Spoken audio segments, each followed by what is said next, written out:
So now we will start the atom chapter, NCERT exercise. Simple से question, simple से formulas फटाफट solve करेंगे। पहला क्वेश्चन देखिए, पहले क्वेश्चन में क्या दिया है, एक ऑप्शन को आपको सिलेक्ट करना है। The size of atom in Thomson model is dash than the atomic size in Rutherford model, much greater than, no different from, much less than. तो दोनों के मॉडल में एटॉमिक रेडियस का साइज क्या था? तो थॉमसन के मॉडल में और रुदरफोर्ड मॉडल में दोनों के मॉडल में एटम का साइज सेम ही था, विच वॉज 10⁻⁻10 मीटर। थॉमसन ने जो एटम का साइज गैस किया था, रुदरफोर्ड को भी वही एटम का साइज मिला था, तो it will be no different. चलो, in the ground state of dash electrons are in stable equilibrium while in dash electrons are always experience a net force. In the ground state of dash electrons are in stable equilibrium. Thomson कहता है कि सारे electron steady होंगे, plum pudding model. Rutherford कहता है कि electron continuously in motion they experience centripetal force. तो यहां पे आएगा आपको, यहां पे दो लाइन है, हाँ, ऊपर थॉमसन, नीचे Rutherford. Next, a classical atom based on dash is doomed to collapse. Classical atom based on dash dooms to collapse, Rutherford model. Rutherford के मॉडल में एटम कोलैप्स हो जाएगा, बिकॉज सारे इलेक्ट्रॉन्स कहां जाएंगे? चिपक के न्यूक्लियस में आ जाएंगे। They will radiate the energy, electron will be on the spiral path and they will finally stick to the nucleus. Next, atom has a nearly continuous mass distribution in dash but has a highly non-uniform mass distribution in dash. तो किसमें mass distribution uniform कहा था? Thompson ने। और किसने कहा था कि नहीं, सारा मास तो सेंटर में होता है, बाकी तो सब खाली होता है? तो ये कहा था रुदरफोर्ड ने अपने न्यूक्लियर मॉडल में। Next, the positively charge part of the atom possess most of the mass in which model? Rutherford model. Rutherford model में सारा का सारा चार्ज कहां पे होता है? सेंटर में होता है, न्यूक्लियस में। ठीक है, तो पहला फालतू सवाल खत्म होके अब दूसरे सवाल पे चलते हैं।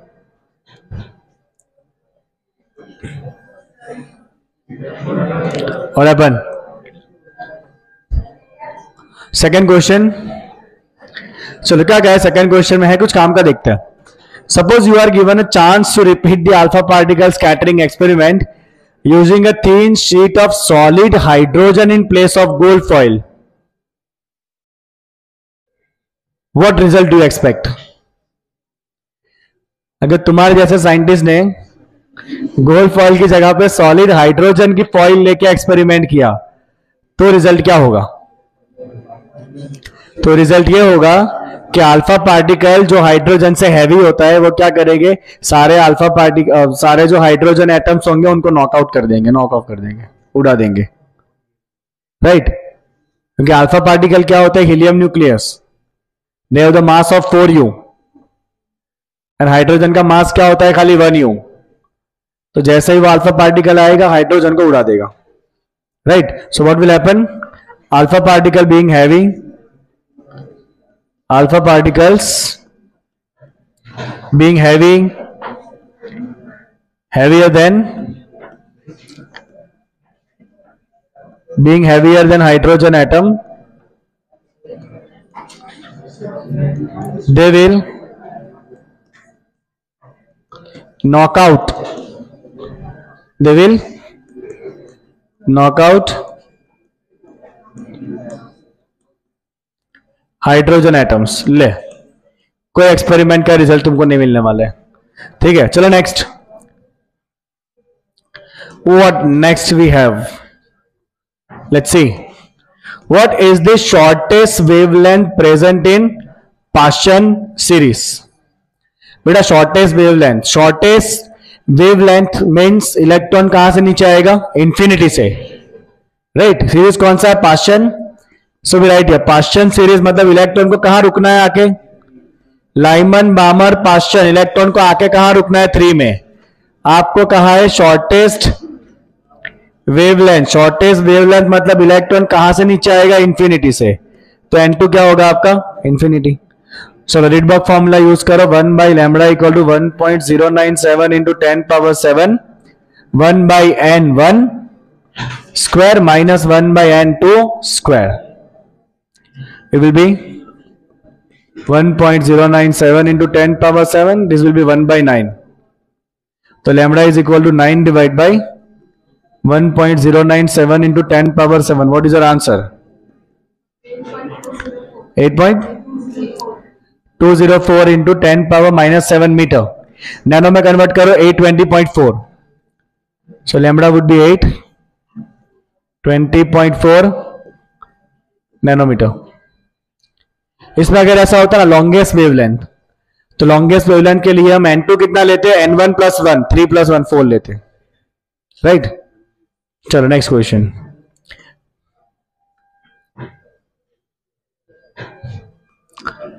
A difference of 2.3 eV separates two energy level in atom. भाई दो लेवल के बीच में कितना डिफरेंस है? 2.3 eV का. What is the frequency of the radiation emitted when the atom makes a transition from the upper level to lower level? तो बेटा Bohr के थर्ड पोस्टुलेट में क्या कहा था? बोहर ने अपने थर्ड पोस्टुलेट में कहा था कि जितना एनर्जी का डिफरेंस होगा उतने एनर्जी का फोटोन निकलेगा. कितना एनर्जी डिफरेंस है बेटा? 2.3 eV. तो फ्रीक्वेंसी क्या होगा? 2.3 eV को जूल में कन्वर्ट किया, h से डिवाइड करो, कितना आंसर? 10 पावर 15. ऊपर क्या आएगा? पॉइंट. तो answer is 5.55 into 10 power 14 hertz. Okay, कितना डिफिकल्ट क्वेश्चन? 5 मार्क का क्वेश्चन था ये. If the paper is of 400 marks. चलो इससे डिफिकल्ट क्वेश्चन बेटा. Ground state energy of hydrogen is -13.6. What are the kinetic and potential energy? So बेटा total energy कितना दिया है? -13.6 eV. याद करो, मैंने तुमको सिखाया ऐसा. काइनेटिक एनर्जी क्या होता है? टोटल एनर्जी जितना ही होगा, खाली साइन अलग होता है. सो माइनस ऑफ -13.6 लो प्लस, ये हो गया काइनेटिक एनर्जी. बेटा पोटेंशियल एनर्जी क्या होता है? Double than total energy. Potential energy क्या होता है? Double than total energy. कितना हो जाएगा? माइनस. तो इसमें कुछ प्रूव नहीं करना है आपको, डायरेक्ट ही लिख देना है answer, right? Based on this kinetic energy is same as total energy with the opposite sign, and total energy is double than the, sorry, potential is equal to double than the total energy. मैं आपको ऐसे लिखवा था, अगर आपको याद हो तो, कि अगर पोटेंशियल एनर्जी है -20, तो काइनेटिक एनर्जी क्या होगा? आधा होगा प्लस में, और टोटल एनर्जी क्या होगा? आधा होगा माइनस में. ऐसे हम लिखते हैं, ठीक है? Next,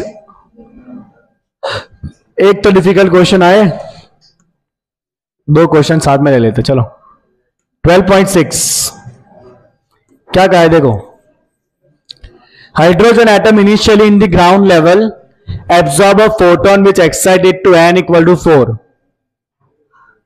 determine the wavelength and frequency of the photon. So electron पहले कहां था? n1 = 1 में. कहा गया? इधर से n2 = 4 में. ठीक है, चलो बोहर क्या कहता है अपने पोस्टुलेट में? E2 - E1 ले लो, या E1 - E2 ले लो. Let's say E2 - E1 is equal to what? HF. कौन सा फॉर्मूला यूज करेंगे एनर्जी का? -13.6/n² eV. चमन लोग एनर्जी का कौन सा फॉर्मूला यूज करोगे? -13.6/n² minus -13.6/n1² eV. This should be equal to HF. Formula use करना पड़ेगा ना एनर्जी का. चलो दोनों में से क्या कॉमन निकल जाएगा? 13.6 कॉमन.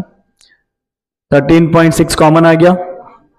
ईवी बाहर ले लो, minus minus n1 square plus हो जाएगा, n2 स्क्वायर क्या हो जाएगा minus, that's equal to hf. Let's put the values now. 13.6 e 1.6 into 10 power minus 19, n1 value is 1, n2 value is 4, h value into frequency f. Solve करो, चलो कितना answer आएगा. 13.6 into ये हो जाएगा आपका 15/16 if you take LCM.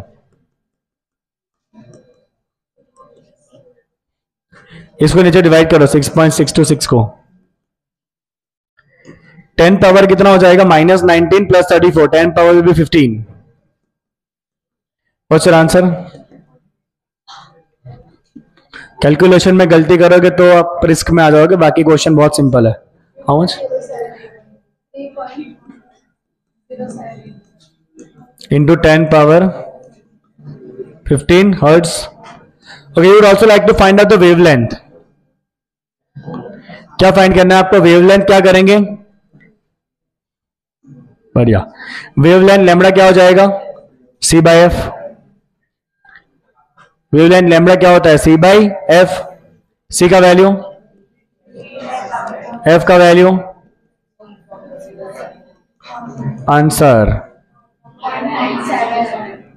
Point into 10 power minus 7 metre. That can be return as 97.4 nanometre. कितने प्यारे प्यारे क्वेश्चन है. ये चैप्टर में से सबको पूरे मार्क्स स्कोर करने 6 से 7 मार्क का आता है ये चैप्टर एग्जाम में. थियरी भी बहुत सिंपल है, बोर मॉडल और रुथरफोर्ड एक्सपेरिमेंट. न्यूमेरिकल आप देख ही रहे हो कितने डिफिकल्ट न्यूमेरिकल्स हैं. तो भी कुछ लोग छोड़ेंगे भाई. I trust my students blindly. 2 question थे ना इसमें, एक और क्वेश्चन हमने लिया था ना, कहां गया? जगह ही नहीं बची. चलो नए पेज पे करते हैं. 12.7. चल बेटा 12.7. Using the Bohr's model calculate the speed of electron. ये बोर मॉडल यूज करना है and you need to calculate the speed of electron in n equal to 1, 2, 3 level and calculate the orbital period in each of these levels. तो पहले formula आपको बनाना पड़ेगा यहां पे. So let's use the Bohr model. चल बेटा क्या करते हैं बोर मॉडल में? सेंट्रीपेटल फोर्स कौन प्रोवाइड करता है? Electric force. सेंट्रीपेटल फोर्स क्या होता है? mv²/r. इलेक्ट्रिक फोर्स क्या होता है? अभी आप के यूज कर लो, 4πε0 काम नहीं है. के Q1 Q2. एटम कौन सा? हाइड्रोजन है ना, हाइड्रोजन है. So will keep both R E, right. Electron का चार्ज भी हाइड्रोजन के सेंटर में एक ही प्रोटॉन होगा, चार्ज हो जाएगा ई डिवाइड बाय क्या होगा बेटा? r². एक एक r कर दो कट. अभी आपको क्या चाहिए? वेलोसिटी चाहिए, राइट. सो हम क्या करेंगे? सब्स्टिट्यूट करेंगे रेडियस को, राइट. कहां से करेंगे सब्स्टिट्यूट? देखना ध्यान से. तो we have mv² equal to ke²/r. So हम बोर क्वांटाइजेशन कंडीशन यूज करेंगे. mvr equal to nh/2π. तो यहां से हम रेडियस r क्या लिख सकते हैं? nh/2πmv. Let's put it here. r की जगह क्या रख देंगे? nh/2πmv. Got it? Got it? ध्यान से इसको ऊपर लो. चलो जैसे ही ऊपर आएगा ना mm कट हो जाएगा और एक एक v उड़ जाएगा. तो you will get your velocity v equal to k² 2π/nh. Understood? So can I write it like this? Velocity v equal to, सारे कांस्टेंट को साथ में ले लो, 2π e² k divide by h into यहां पे नीचे क्या आएगा? n. Now you find the value of all this constants. इन सारे कांस्टेंट का वैल्यू फाइंड कर लेते. चलो 2 इंटू पाई ए वैल्यू का square, K value 9 into 10 power 9, H value यहां बचेगा 1/n. So what can you obtain your speed equal to? कितना आएगा नंबर बताओ? 21.8 इंटू 10 पावर, ये -38 plus 34 -38 plus 34, that will be -4 -4 plus 9 plus 5। नीचे क्या बच गया बेटा n। तो देखो हमने वेलोसिटी का फॉर्मूला बनाया 2.18 into 10 power 6 by n metre पर सेकंड, राइट। ये आपके पास आ गया एक जनरल फॉर्मूला ऑफ वेलोसिटी। अब आप n का वैल्यू डालो इसके अंदर। चलो पुट n इक्वल टू 1, तो what will be the velocity 2.18 into 10 power 6 only. Put n equal to 2, नीचे यहां पे 2 रख दो, कितना हो जाएगा, हाफ हो जाएगा। कितना हो जाएगा ये 1.09। Put n equal to 3, 0.726 into 10 power 6। तो ये आ गया तीनों ऑर्बिटल में वेलोसिटी, ऑर्बिट्स में velocity. You have to prove the formula, right. अब सेकंड आपको क्या फाइंड करना है, you want to find the orbital period. Orbital period आपको फाइंड करना है, राइट, वो भी हो जाएगा। चलो ऑर्बिटल पीरियड फाइंड करना, we will use this formula. इस फॉर्मूला को आगे यूज करो, वेलोसिटी के फॉर्मूला को। Okay, so derive the formula velocity v equal to 2 pi k square by NH, speed equal to 2 pi k square by NH। अब हम find कर रहे हैं ऑर्बिटल पीरियड।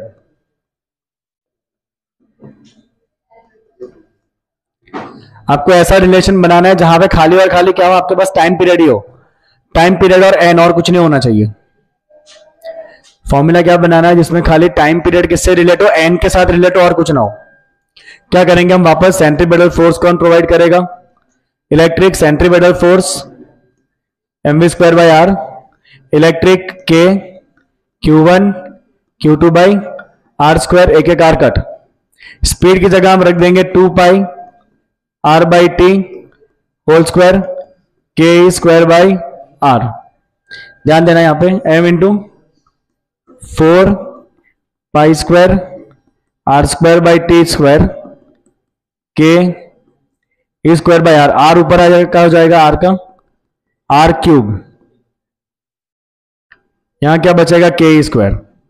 r को सब्स्टिट्यूट करेंगे क्वांटम कंडीशन में से। क्या कहता है quantum condition, mvr equal to nh upon 2 pi, r equal to nh upon 2 pi mv। Let's put it here.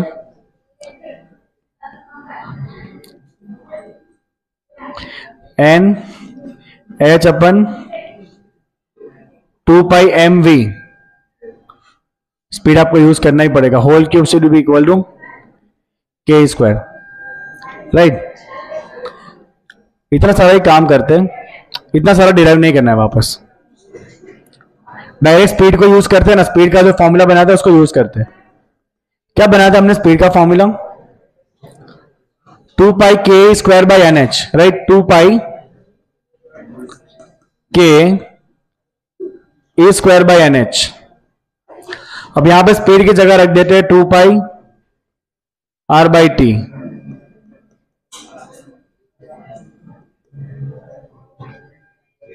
Right. अब r के लिए यूज करेंगे क्वांटम कंडीशन। ये घूम फिर के एक ही जगह पे क्यों आ रहे हैं, mvr equal to NH upon 2 पाई। चलो आ जाएगा यहां पे, तो ध्यान यहां पे और we can write here, we can write here this r equal to NH upon 2 pi mv। Let's put it here. r की जगह डाल दो यहां पे NH अपन 2 पाई mv। हाँ क्या हुआ, v तो रहेगा ना, v आपके पास ऑलरेडी है आगे वैल्यूज, आगे आपके पास ऑलरेडी वेलोसिटी के वैल्यूज है, और वही वैल्यूज हम यूज करेंगे वेलोसिटी के यहां पे। ओके चलो क्या बना, 2 पाई 2 पाई कैंसिल, और कुछ कट हो रहा है, नहीं हो रहा है। t ऊपर ले लो यहां पे, t would be equal to n square h square divide by 2 pi m v into k square, 2 pi M V K square N square H square, T ऊपर चला गया। इसमें कांस्टेंट क्या है, सारे कांस्टेंट को पहले बाहर निकाल लो। तो कांस्टेंट वैल्यू है इसके अंदर एच स्क्वायर, 2πm के ई स्क्वायर, ये सारे वैल्यू कांस्टेंट है, बाहर आ जाएगा n square by V. Let's find out all the constants value first. h value क्या करना है, इसका square 2 pi mass of electron. प्रभु इतना बड़ा क्वेश्चन, के वैल्यू चार्ज ऑफ इलेक्ट्रॉन,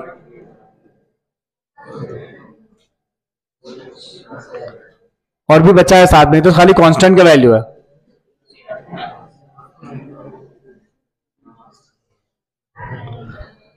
चलो, और साथ में क्या है यहाँ पे, n स्क्वायर बाई वी। बताओ कितना आ रहा है कांस्टेंट? 0.0 10 पावर करो, 10 power -68 plus 31 -9 plus 38। How much is it? -8। साथ में क्या बचा यहाँ पे, n स्क्वायर बाई वी। अब यहां पे आपके पास एक फॉर्मूला बना, आपके पास एक फॉर्मूला बना यहां पे, and now will put the values. अब यहां पे हम वैल्यूज डालेंगे। चलो, T1 पहले पीरियड में 0.0333 इंटू 10 पावर -8, एन रख दो 1, और पहले ऑर्बिट में वेलोसिटी क्या था उसका, 2.18 इंटू 10 पावर 6। आंसर बताओ। 0.0 into 10 power -14, 1.52 into 10 power -16 second. This is the time period in first orbit. चलो, सेकेंड ऑर्बिट में जाओ, एन रख दो 2। सेकेंड ऑर्बिट में स्पीड क्या था, 1.09 into 10 power 6। Use it here. Value 0.12 into 10 power -14, 1.22 into 10 power -15 second. Similarly T3 find कर लेना, यहां पे n का वैल्यू 3 डाल देना, v का वैल्यू आगे जो वैल्यू है v3 डाल देना। This was the question, right. तो एक क्वेश्चन आ गया बड़ा सा बीच में, वापस एक बार स्टेप देख लो, स्टेप से ही फॉलो करना है आपको। Centripetal is provided by electric, mv square by r provided by k q1 q2 by r square. एक एक कार कैंसल, mv स्क्वायर मिला k स्क्वायर बाय r। आपको फाइंड करना है वेलोसिटी, रेडियस हमें नहीं दिया है, तो यहां पे क्वांटम कंडीशन यूज करेंगे, mvr इक्वल टू nh/2π। वहां से r को सब्स्टिट्यूट कर देंगे यहां पर, सिंप्लीफाई करके वेलोसिटी का एक रिलेशन मिलेगा, उसमें सारे कांस्टेंट को सॉल्व करेंगे, यह आ जाएगा 2.18 इंटू 10 पावर 6। और बचेगा क्या नीचे, n का वैल्यू। n का वैल्यू बारी बारी से 1 to 3 रखो, you will get the velocity in all the 3 orbits. Now to find the time period, again will use the velocity v equal to 2 pi k square by nh। Velocity v रखेंगे 2 pi r by T, और वापस यहां पे r को substitute करेंगे by the quantum condition. Simplify करेंगे तो हमें एक रिलेशन मिलेगा t का, उसमें सारे कांस्टेंट सॉल्व करने पे आपका कांस्टेंट आएगा 3.33 into 10 power -10 n square by V. अब बारी बारी से n1 n2 n3 1 2 3 रखो, अकॉर्डिंगली जो आगे वेलोसिटी सॉल्व किया है v1 v2 v3 वो डाल दो, and you will get your answers. Understood? चलो, let's see what is the next question, easy और डिफिकल्ट।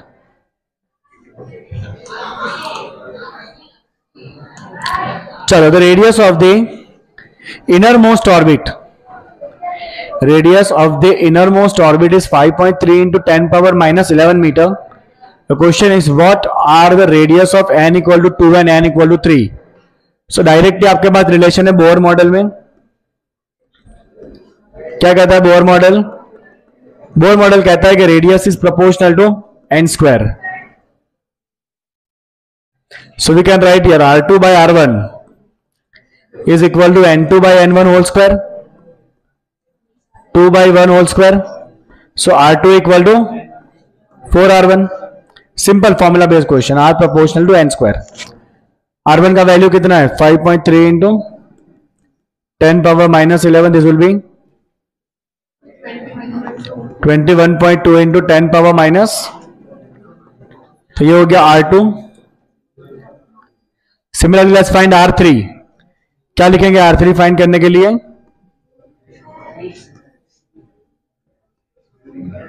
चलो R3 के लिए क्या लिखेंगे हम? R3 by R1 equal to 3/1 whole square. So R3 equal to 9R1। Third orbit का radius क्या हो जाएगा? 3 स्क्वायर टाइम्स 9 टाइम्स 9 मल्टीप्लाई करो 5.3 को 40, so it's 7 into 10 power minus 11 metre. Let's see R3। Understood? बहुत सिंपल क्वेश्चन था ये। क्या जा रहा है? ये क्या था? 9 था, उड़ रहा है। चलो let's take the next one. 12.5 MeV electron beam is used. But a 12.5 eV electron beam is used to bombard the gaseous hydrogen at room temperature. You will like to find out what series of wavelength will be emitted. What series of wavelength will be emitted? अब ये जो question है ना, उसमें आपने इतने energy का electron use किया है, right? This electron is beam is used to bombard the gaseous hydrogen. मतलब आप गैसियस हाइड्रोजन को इतना एनर्जी इंपार्ट कर रहे हो 12.5 eV। You have to find out ये 12.5 eV लेने के बाद वो जो ग्राउंड स्टेट में इलेक्ट्रॉन होगा वो कहां चला जाएगा? So this is the hydrogen atom, consider. ये उसका न्यूक्लियस, राइट? ये पहला ऑर्बिट है, ये दूसरा ऑर्बिट है, ये तीसरा ऑर्बिट है, एंड सो ऑन। यहां पे इलेक्ट्रॉन है। इस इलेक्ट्रॉन के पास कितना एनर्जी होता है? -13.6। पहले ऑर्बिट में इलेक्ट्रॉन का एनर्जी क्या होता है? -13.6 eV। इसके ऊपर आपने इलेक्ट्रॉन बॉम्बार्ड किया, इसके पास कितना एनर्जी है? 12.5 eV। तो लेट अस फाइंड आउट कि ये एनर्जी लेने के बाद ये इलेक्ट्रॉन कहां चला जाएगा, कौन सा लेवल में चला जाएगा electron, right? So let's see. क्या on bombarding hydrogen with 12.5 eV energy, let's say ground state electron having energy, ground state electron having energy -13.6 eV excited to let's say n state। कहां चला गया वो? Excite हो गया n state में चला गया electron. So we can write here जो एनर्जी का डिफरेंस होगा E2 - E1 that is equal to HF। Bohr condition. E2 हमें नहीं पता है कि इलेक्ट्रॉन कहां गया होगा, बट E1 हमें पता है ग्राउंड स्टेट में एनर्जी क्या होगा? -13.6। और आपने जो एनर्जी बॉम्बार्ड किया वो एनर्जी कितना है? आपने जो एनर्जी दिया वो कितना है? 12.5 eV। या आपने जो एनर्जी दिया वो किस फॉर्म में दिया? इलेक्ट्रॉन के फॉर्म में दिया। आपने इलेक्ट्रॉन बॉम्बार्ड किया आपने एनर्जी देने के लिए, right? So your E2 would be equal to 12.5 - 13.6। How much will it be? -1.1 eV। Let's say 1.1 eV कौन सा ऑर्बिट में होगा? तो यहां पे आप एनर्जी का फॉर्मूला यूज करो। क्या फॉर्मूला एनर्जी का? -13.6/n²। You should know this formula, right? Energy का फॉर्मूला क्या होता है बोर मॉडल में? -13.6/n²। तो what will be the value of n²? n² will be equal to 13.6/1.1। How much will it be? 12.36। Are you sure? Under root ऐसे थोड़ी आता है।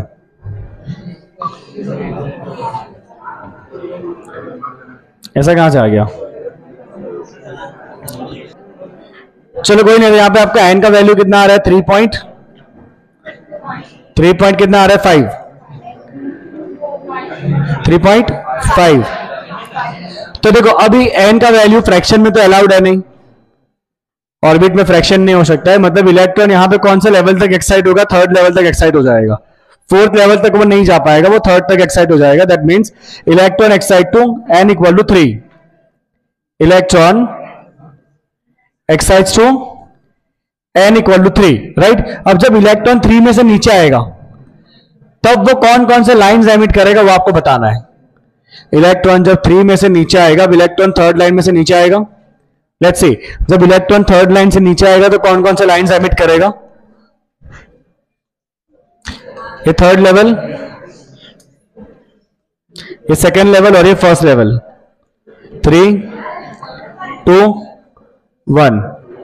तो जब 3 में से 2 में आएगा तो एक ये लाइन निकलेगी, ये लाइन कौन से रेंज में होगी, बामर में, 3 से 2, ये लाइन किस में होगी, बामर में। या फिर इलेक्ट्रॉन डायरेक्ट 3 में से 1 में आ सकता है, ये कौन सी लाइन होगी, लाइमन। और यहां से इलेक्ट्रॉन 2 से 1 में आ सकता है, ये भी कौन सी लाइन होगी, लाइमन।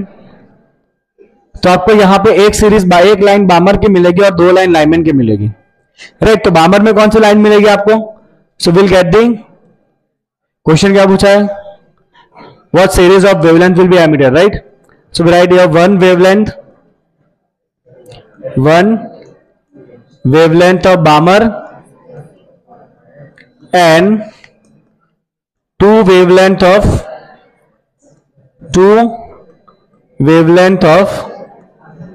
Lyman series emitted। अब आप फाइंड भी कर सकते हो वेवलेंथ कौन सा होगा, यू कैन फाइंड आउट। अगर आपको पहला वेवलेंथ फाइंड करना है बामर वाला, क्या करेंगे, 1 by lambda equal to 1.097 into 10 power 7, 1 by 2 square minus 1 by 3 square. Solve कर लेना, चेक कर लेना कितना लैम्बडा आ रहा है यहाँ पे।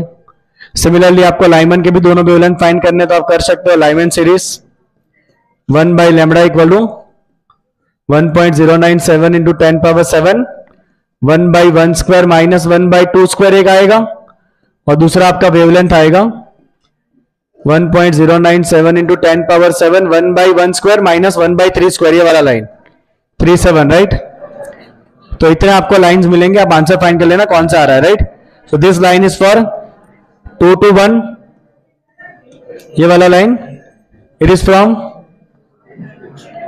पहले वाला 3 to 2 था, right. This was of 3 to 2 बामर series, 2 to 1 Lyman series, 3 to 1 Lyman series. तो इस बेसिस के ऊपर इसका आंसर आता है कि जो आपने एनर्जी दिया है वो एनर्जी से इलेक्ट्रॉन कौन सा लेवल तक एक्साइट हो सकता है। अब वो लेवल से वो नीचे आएगा ग्राउंड स्टेट में तो एनर्जी रिलीज करेगा, and you have to check out के कौन कौन से लाइंस अलग अलग रिलीज हो रहे हैं। अगर इलेक्ट्रॉन n इक्वल टू 4 तक पहुंचता तो you would have 6 different series. अगर इलेक्ट्रॉन 4 तक पहुंचा होता ना तो आपको 6 अलग अलग लाइन मिलती, 4 से 3, 3 से 2, 2 से 1, 4 से 2, 3 से 1 और 4 से 1 है क्या। अगर 4 लाइन होती तो एक आपको ये मिलते डायरेक्ट 4 से 1, एक आपको ये मिलती 2-2 की गैप वाली लाइन, और एक आपको ये सिंगल वाली मिलती। तो you would have got this 6 lines here if electron excite to n equal to 4। इसका फॉर्मूला भी लिखवाया मैंने आपको, number of spectral line n2 minus n1 into n2 minus n1 plus 1 divide by 2। लिखा है फॉर्मूला के नहीं लिखा है, let's write it down. Number of spectral line, number of spectral lines are n2 minus n1, n2 minus n1 plus 1 divide by 2। इतने spectral lines emit होते हैं when the electron transits from n2 to n1। MCQ में आएगा ये question, n2 minus n1 into n2 minus n1 plus 1 by 2. These are the spectral lines emitted, right? Next.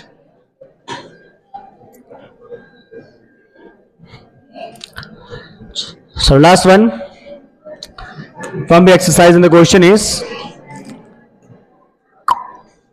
accordance with the Bohr's model, find the quantum number that characterizes the Earth revolution around the Sun in the orbit of this radius with this orbital speed. Quantum number बताना है आपको अर्थ का, क्या जो orbit में घूम रहा है उसका क्वांटम नंबर बताओ। सो हम यूज करेंगे बोर्स सेकंड पोस्टुलेट। क्या कहता है Bohr's second postulate? It says that M V R equal to N H upon 2 pi. So N would be equal to M V R by M V R 2 pi by H. So let's put all the values. Mass कितना है अर्थ का? 6 into 10 power 24। Speed कितना दिया है अर्थ का? 3 into 10 power 4। Orbital radius कितना है? 1.5 into 10 power 11, 2 into pi. H का value 6.626 into 10 power, oh my god, कितना आंसर आने वाला है ये? 25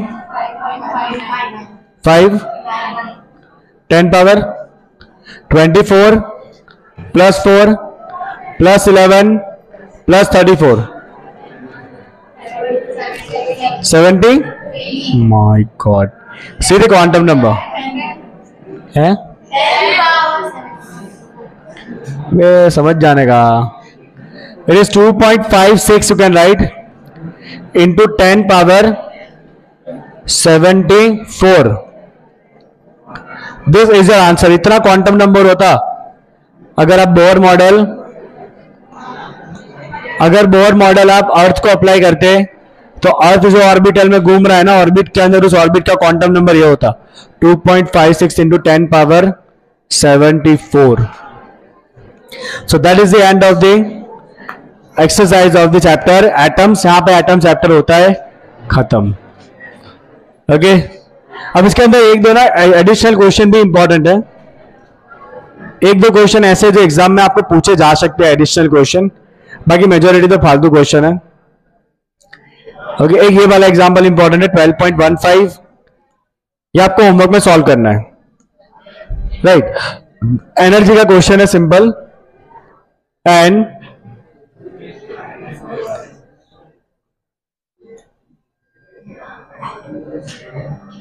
ये भी काम करने में होने को। चलो एक ही क्वेश्चन काम का है आपको जो मैंने यहां पे रखा है, ठीक है। तो आप सब लोग ये सॉल्व करना, देखना कितना आंसर इसका बन रहा है। यहां पे चैप्टर को खत्म करेंगे।